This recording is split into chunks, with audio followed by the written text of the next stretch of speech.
सूर संजीवन music therapy. सूर संजीवन म्युझिक थेरपी. नमस्कार, मी सूरसंजीवक डॉक्टर संगीता सांगवीकर आणि तुम्ही पाहताय यूट्यूब चॅनल सूरसंजीवन म्युझिक थेरपी. प्रत्येक महिन्याला स्पेशलाइज्ड अशा पद्धतीने त्यांची वाढ होत असते आणि म्हणून मी जसं म्हटलं की गर्भावक्रांती हा जो आयुर्वेदाचा चॅप्टर आहे त्याच्यात जे लिहिलेलं आहे त्याच्याप्रमाणे प्रत्येक महिन्याचं 2 to 9 प्रत्येक महिन्याचं आम्ही म्युझिक बनवलं, वेगळं म्युझिक बनवलं आणि तसं ते बनवायलाच हवं. कारण प्रत्येक महिन्याची ग्रोथ ही वेगळी असते बेबीची आणि ती प्रत्येक महिन्याची ग्रोथ कशी वेगळी असते हे सांगायला आपल्याकडे डॉक्टर दीपाली छाजेड आलेले आहेत. या आयुर्वेदाचार्य आहेत. त्यांनी गर्भावक्रांती या चॅप्टरचा स्पेशल अभ्यास केलेला आहे आणि ते आपल्याकडे आले आहेत आणि मी त्यांना रिक्वेस्ट करतो की तुम्ही प्रत्येक महिन्याची वाढ कशी होते, बेबीची प्रत्येक महिन्याच्या बद्दल ग्रोथ कशी होते याचं आमच्या प्रेक्षकांना थोडंसं ज्ञान द्यावं. मी वैद्या डॉक्टर दीपाली छाजेड गर्भाची मासानुमासिक वृद्धी कशी होते हे आपणास थोडक्यात सांगणार आहे. पहिल्या महिन्यामध्ये गर्भ हा अतिशय लहान 1 सेंटीमीटर साईजचा आणि जेली लाईक स्ट्रक्चर असतो. परंतु आपल्याला ज्या वेळेला गर्भनिर्मिती झाली आहे हे कळेपर्यंत तो महिना निघून गेलेला असतो. म्हणून आपण दुसऱ्या महिन्यापासून याला प्रेग्नन्सीला काउंट करायला सुरू करतो. दुसऱ्या महिन्यामध्ये गर्भ हा एक कॉम्पॅक्ट आणि एक शेप अक्वायर करतो, ज्याला आपण असं म्हणू शकतो की नॉट शेप आहे आणि तो एक स्थिरत्व किंवा कॉम्पॅक्टनेस त्याच्यामध्ये येतो. तिसऱ्या महिन्यामध्ये विशेषतः पेन अँड प्लेजर याचं नॉलेज नॉलेज अक्वायर करायला लागतो. म्हणजेच माइंड हे ॲक्टिव्ह होतं, ज्याला आपण मन असं म्हणतो. आणि चौथ्या महिन्यामध्ये जेव्हा गर्भिणीला त्यावेळेला दोरोध अवस्था असं म्हणतात. म्हणजे याचा अर्थ की चौथ्या महिन्यामध्ये बाळाचं हृदय तयार होतं. हृदय हे एक अवयव आहे, म्हणजे अवयव फॉर्ममध्ये हृदय हे चौथ्या महिन्यात तयार होतं आणि गर्भिणीच्या शरीरामध्ये त्यावेळेला 2 हृदय असतात, म्हणून त्याला दौरुद अवस्था म्हणतात. परंतु आपण जसं म्हणलं की मन हे 3ऱ्या महिन्यामध्ये आणि हृदय हा अवयव हा 4थ्या महिन्यामध्ये तयार होतो. 5व्या महिन्यामध्ये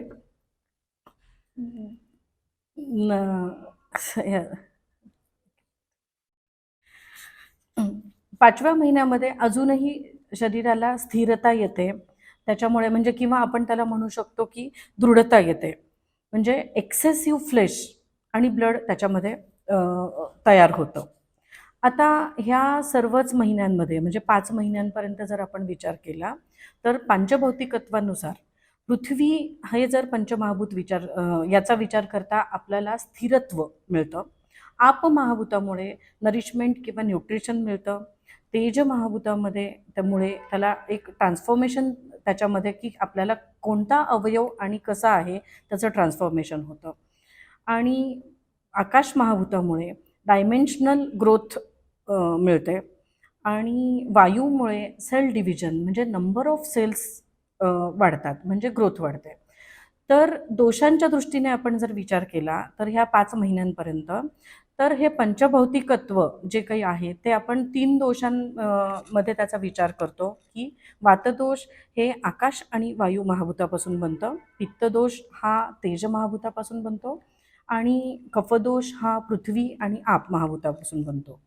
मग गर्भाच्या पूर्ण वाढीसाठी आपल्याला हे 5ही महाभूत म्हणजे जे 3 दोषांमध्ये इन्क्लुडेड असतात त्या तिघांचीही आवश्यकता असते की त्यांनी योग्य योग्य वेळेला योग्य प्रमाणे आपलं कार्य पूर्ण करावं की जेणेकरून गर्भाची वाढ होते. मग आता हे 5 संपले. 6व्या महिन्यामध्ये माझ्या दृष्टीने हा सर्वात महत्त्वाचा महिना आहे की ज्याच्यामध्ये एक्सेसिव्ह इन्क्रीज इन स्ट्रेंथ म्हणजे बलप्राप्ती ही सर्वात जास्त असते. कॉम्प्लेक्शन, इंटेलिजन्स म्हणजे बुद्धिमत्ता, लिगामेंट्स आणि टेंडन्स म्हणजे हालचाल करण्यासाठी जे पेशी आणि हाडांमध्ये जी काही सांधले गेलेले किंवा जोडले गेलेले ज्या गोष्टी असतात ते तयार होतात. केस, कॉम्प्लेक्शन, स्किन, नख ह्या इत्यादी ज्या दृढता दाखवणाऱ्या गोष्टी आहेत त्या तयार होतात. म्हणजे ओव्हरऑल स्ट्रेंथ इथे फॉर्म होते. आणि 7वा महिना ज्याला आपण म्हणतो की आपला डोहाळ जेवणाचा महिना, परंतु 6वा महिना हा डोहाळ जेवणाचा महिना असू शकतो, कारण सगळ्यात महत्त्वाच्या वाढी ह्या 6व्या महिन्यात झालेल्या असतात आणि 7व्या महिन्यामध्ये ह्याच सर्व गोष्टी परत अजून जास्त वाढतात. म्हणजे ओव्हरऑल ही जनरलाइज ग्रोथ होते. 8वा महिना हा सर्वात जास्त महत्त्वाचा आहे, कारण ओज म्हणून जो हा एक शरीरातला एक आपण ज्याला म्हणू की शुद्धतर असा हा जो ओज आहे तो मातेच्या आणि गर्भाच्या शरीरामध्ये हा ट्रॅव्हल करत असतो. म्हणजे काय की तो कधी मातेच्या शरीरात असतो, कधी गर्भाच्या शरीरात असतो. आता ज्या वेळेला तो मातेच्या शरीरात असतो त्यावेळेला माता एकदम फ्रेश असते आणि ज्या वेळेला तो गर्भाच्या शरीरात असतो त्यावेळेला गर्भ मस्त हालचाल करत असतो, पण माता म्लान झालेली असते. तर याला स्थैर्यत्वाची गरज असते आणि मग 8व्या महिन्यामध्ये मात्र 8व्या महिन्याच्या शेवटी तो स्थिर व्हायला लागतो. म्हणजे मातेच्या पण शरीरामध्ये असला पाहिजे आणि गर्भाच्या पण शरीरामध्ये असला पाहिजे. तर हे जे ओजाचं स्थैर्यत्व आहे हे याला आपण असं म्हणू शकतो की दोघांच्याही याची जी लाईफ एक्सपेक्टन्सी आहे ती 8व्या महिन्यात जास्त महत्त्वाची असते आणि हे ओजाला स्थैर्यत्व येतं. आता 9वा महिना हे आहे की म्हणजे ओव्हरऑल जर सगळी ग्रोथ ही 8व्या महिन्यात जर व्यवस्थित झाली तर 9वा महिना हा एक स्पेअरमध्ये जो मिळतो किंवा त्या महिन्यात डिलिव्हरी होऊ शकते. परंतु जर ही ग्रोथ कमी पडली तर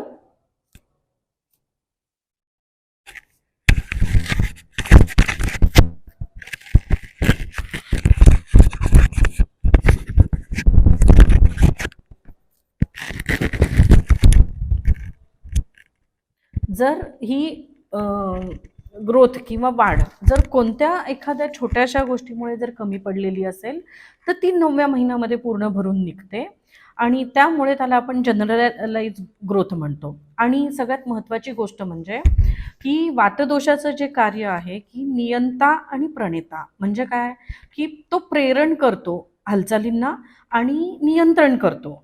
मग आता जे 9 महिन्यापर्यंत जी काही शरीराची म्हणजे गर्भाच्या शरीराची जी काही वाढ झालेली आहे तोपर्यंत त्या गर्भाशयामध्ये त्याला टिकवून ठेवणं, त्यावरती नियंत्रण करणं हे त्याचं काम आहे. आणि एकदा का वाढ पूर्ण झाली तर तो वायू त्याला काय करतो, त्याला एक्सपेल करतो, म्हणजे शरीराच्या बाहेर डिलिव्हर करायला मदत करतो, म्हणजेच तो प्रेरण करतो. म्हणजे वाढ जर पूर्ण झाली असं ज्या वेळेला ठरतं त्यावेळेला मग ते डिलिव्हर व्हायला मदत होते. तर अशा प्रकारे तीनही दोष आणि पंचमहाभूत हे आपल्या आपल्या गुणधर्मानुसार आपल्या आपल्या कर्मांनुसार हे बाळाच्या वाढीपासून म्हणजे गर्भनिर्मितीपासून गर्भाच्या वाढीपासून ते गर्भनिष्क्रमण म्हणजे डिलिव्हरीपर्यंत हे प्रेग्नन्सीमध्ये मदत करत असतात. एखादी बाई प्रेग्नंट आहे म्हणल्यानंतर तिला असे जनरलाइज ॲडवाईस खूप दिले जातात कुटुंबाकडनं, घरातल्या सिनियर्सकडनं, की बाबा मंत्र ऐका किंवा तुम्हाला आवडणारं म्युझिक ऐका. तर याच्याबद्दल तुम्ही काय सांगाल?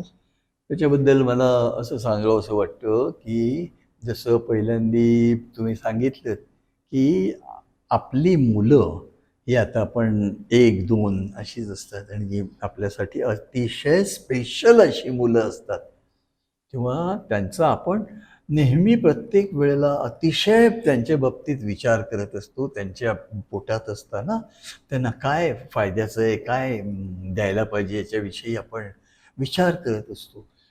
त्याच्याचप्रमाणे म्युझिकसुद्धा काय ऐकवायचं याच्याविषयी डेफिनेट असा विचार करायला लागतो. आणि तसा जर विचार न करता काहीतरी असं कोणीतरी सांगतंय म्हणून आपण जर म्युझिक ऐकवायला लागलो तर त्याचा खरोखरच परिणाम चांगला होत नाही. आणि याच्यासाठी मी तुम्हाला मुद्दाम काही उदाहरणं देणार आहे. मागे मी नांदेड इथे माझं एक लेक्चर डेमॉन्स्ट्रेशन ऑर्गनाईज केलं होतं. तिथे गेलो होतो आणि तिथे मी गर्भांकुर या विषयावर तिथे मी बोललो थोडंसं. एक आजी आजोबा माझ्याकडे आले. ते मला म्हणाले की आमचं बाळ आहे, त्याला तुम्ही जरा बघायला याल का? त्याला इथे आणता येणार नाही. म्हटलं केवढं बाळ आहे? ते म्हणे आता 2 महिन्याचं आहे हार्डली ते. तुम्ही याल का बघायला? मी म्हटलं ठीक आहे, येईन मी. तर त्यांच्या घरी मी गेलो आणि पाहिलं तर काय, त्या बाळाची सगळी स्किन अशी ड्राय झाली होती आणि त्याच्यावर बापरे. अशा सुरकुत्या पडल्या होत्या सगळीकडे. ते म्हणे बघा असं आहे, तुम्ही काही त्याच्यावर करू शकता का? त्याच्यावर मी विचार केला. मी त्यांना त्या मुलीच्या त्या बेबीच्या आईला विचारलं, बाळाच्या आईला, की म्हटलं हे का झालं असं? ते म्हणाले मला काय माहिती. तर मी त्यांना विचारलं, तुम्ही याच्या अगोदर तुम्ही प्रेग्नंट असताना काही ऐकलं होतं का असं? त्या म्हणाल्या असं काही म्हणजे मी त्यांना म्हटलं की गायत्री मंत्र ऐकला होता का? तर त्या म्हणाल्या हो, मला सांगितलं होतं की गायत्री मंत्राचा जप करा आणि ताकदवान होतो मुलगा म्हणून वगैरे वगैरे, म्हणून मी तो केला. पण हा उपदेश अतिशय चुकीचा होता. अभ्यास न केलेला असा उपयोग होता. कारण आपल्याला सगळ्यांना माहिती आहे की गायत्री मंत्र किंवा ओंकार हे जे आहेत, हे अंगात उष्णता निर्माण करणारे मंत्र आहेत. एनर्जी वाढवणारे म्हणजे अशा पद्धतीचे. आणि त्याच्यासाठी मुळात तुमचं शरीर हे त्या मंत्राचा इफेक्ट सहन करणारं असलं पाहिजे. सगळ्या बाळांची शरीरं तशी नसतात. पित्ताचा इफेक्ट, ज्याची वाढ झाली त्याच्या शरीरामध्ये आणि त्याच्या शरीरावर सगळं ड्राय झालं मग मी त्यांना ते दिलं. नंतर त्यांचा फोन पण आला की आता ते बऱ्याच प्रमाणात कमी झालं आहे म्हणून ते. आणि असाच एक प्रकार पुण्याला एका मॅटर्निटी होममध्ये मी लेक्चर्स दिली होती याच्यावर. तिकडे अशा खाली उतरल्या तर कोणीतरी एक बाई त्यांच्या नातवाला घेऊन आल्या आणि त्यांनी मला सांगितलं की त्यांनी माझं लेक्चर ऐकलं होतं. त्यांनी मला सांगितलं की आमच्या मुलाच्या डोळ्यातनं सारखं असं घाण आणि पाणी येत राहतं. त्यांना मी परत तोच प्रश्न विचारला आणि तिथे तेच बरोबर निघाले की त्या त्या मुलाच्या आईने गायत्री मंत्र ऐकला होता, त्याचं पारायण केलं होतं. डोळे हे पित्ताचे अवयव मानले जातात आणि त्याच्यामुळे इफेक्ट झाला होता तो चांगला नव्हता. म्हणूनच मला सगळ्यांना सांगायचं आहे तुम्हाला की अशा प्रकारे कोणीतरी सांगतं असं असं करू नका. तुमच्या बाळाची तुम्ही व्यवस्थित काळजी घ्या. आणि मी आमचंच असं म्हणत नाही, परंतु ज्या कोणी अभ्यास केलेला आहे, या सगळ्या गोष्टींचा वैद्यकीय अभ्यास केलेला आहे, असंच संगीत जर तुम्ही तुमच्या बाळासाठी स्पेशल काही ऐकवायचं असेल तर ऐकवा. अर्थात तुम्ही जनरल काही ऐकवलं वगैरे तर त्याचा एवढा परिणाम होत नाही. परंतु तुम्हाला जर संगीत उपचार तुमच्या बाळासाठी करून घ्यायचे असतील तर नक्कीच या सगळ्या गोष्टींचा तुम्ही विचार करायला हवा. नाहीतर त्याचे परिणाम तेवढेसे चांगले न होण्याची शक्यता आहे. आता आपण इथेच थांबतो आहोत, पण पुढच्या भागामध्ये गर्भांकुरची सूरसंजीवन गर्भांकुरची पुढची चर्चा ऐकण्यासाठी आमचा पुढचा भाग नक्की पहा. Stay tuned with us. Thank you.